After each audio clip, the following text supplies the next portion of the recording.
ক্লান্ত পরিশ্রান্ত হয়ে গেছে। তবে হ্যাঁ, আমি খুব সমৃদ্ধ হয়েছি যেটুকু সময় বক্তৃতা হয়েছে। সর্বশেষ যে ভাইয়ের বক্তৃতা দিলেন তার নামের আগে দুইটা শব্দ আছে। কি কি? হাফেজ, আরেকটা কি? ডাক্তার। হাফেজ, ডাক্তার। তারপর দুইটা গুণ তাকে কিন্তু গুণে তিনি অলরেডি অর্জন করেছেন।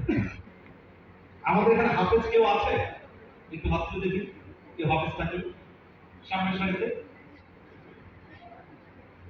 হাফেজ মানে হাফেজরা হবে, অসুবিধা নেই। আমার শিক্ষার্থীদের গুলো হাফেজ যাবে। আচ্ছা, আর ডাক্তার তো আমরা পরে হবো। যাই হোক, আমি সেই অর্থে খুব গভীর কথা বলবো না। আমাদের ডক্টর নিরঞ্জন ভাবে কথা বলেছেন, প্রত্যেকটি কথা একেবারে লিখে রাখার মতো কথা শুনলাম। বেশ গভীর, তিনি গভীর কথা।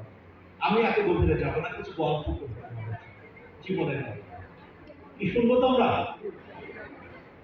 শুনবো তো? নাকি বিষয়টি এমন যে জীবনানন্দ দাশ যেভাবে হাজার বছর ধরে বৌদ্ধময় হয়ে গেল কিসের জন্য?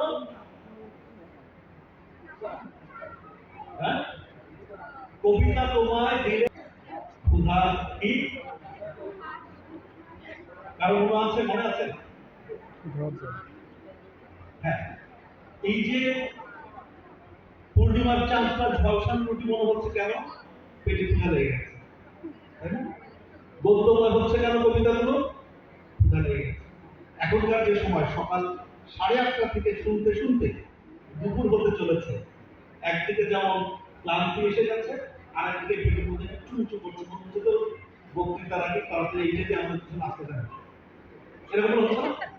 হ্যাঁ, তো এর মধ্যেও আমরা থাকবো, কিছু কথা বলবো, যেহেতু রাজশাহী থেকে এসেছি। আমি বক্তৃতা নয়, তোমাদের সাথে একটু গল্প করবো এই সময়। প্রথম কথা, আমরা একটি পংক্তি আমাদের